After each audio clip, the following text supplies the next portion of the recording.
Donald Trump has again opened another front in the global trade war.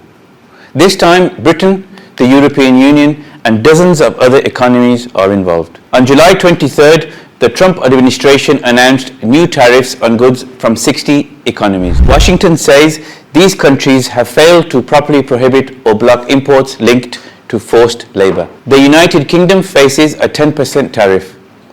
For many European Union products, additional duties will be applied so that the combined tariff reaches approximately 10%, depending on the existing tariff rate. The American argument is straightforward.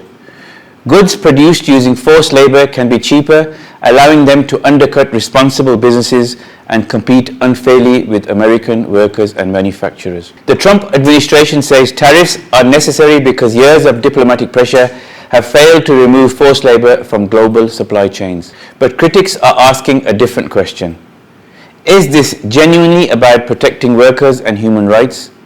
Or is forced labor becoming the latest justification for America First trade protection? In Britain, the chair of Parliament's Business and Trade Committee acknowledged that the country's laws may not be strong enough to block products made using forced labor. But he also warned that unpredictable American trade policy is creating serious uncertainty for British businesses. And this is not the only dispute developing between Washington and Europe.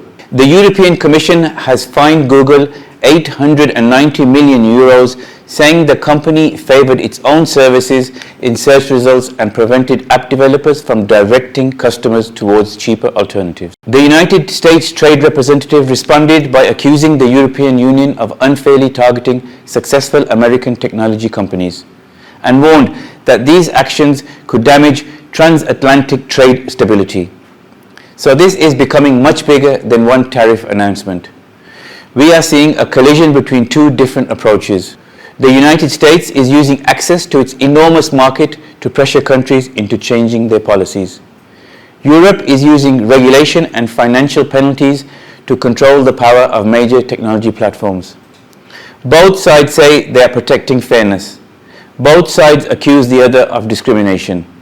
And caught between them are businesses, workers, and consumers who may eventually face higher prices, delayed investment, and further economic stability. And caught between them are businesses, workers, and consumers who may eventually face higher prices, delayed investment, and further economic uncertainty. The real question is this: are Trump's new tariffs a legitimate attempt to remove forced labor from global trade, or are human rights concerns being used as an economic weapon? And is Europe genuinely regulating big tech fairly or disproportionately targeting American companies? You're watching Global Lens News.